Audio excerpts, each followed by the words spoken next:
Жоғарғы оқу орнын тамамдап, қолдарына дипломдарын алса да, жұмыс таба алмай қиналатындар көп. Алайда Халықаралық ақпараттық технологиялар университеті өз студенттер үшін осы мәселені алдын алуға көмектесуде. Хатудың Мансап орталығы BIM.KZ платформасымен бірлесе отыра пайдалы тренинг өткізді. BIM.KZ әртүрлі вакансиялар мен тағылымдамалар платформасы. Бұл ресейлік HeadHunter мен американдық Labour'ға қазақстандық балама.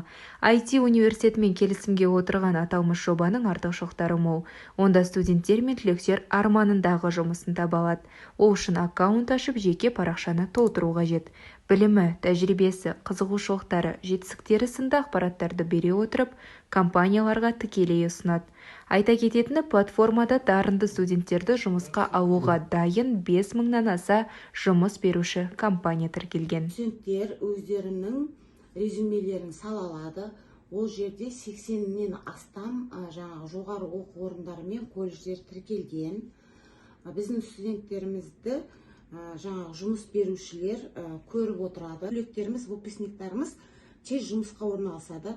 Біз осы бір айдың ішінде 3,5 мың студент біздің о жаққа резюмесін салыпты.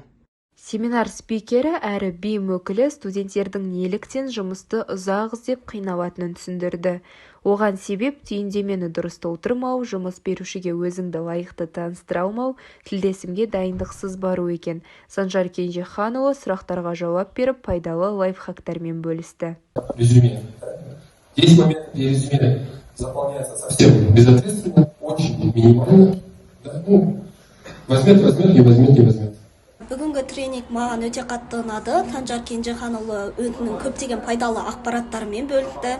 Жалпы біздің университетімізге бұдан бөлек алдағы уақытта тағы да көптеген тренингтер, кездесулер білікті тұлғалармен көбірек өткізіліп тұрса дейміз, өйткені студенттерге бұл өте қатты қажет.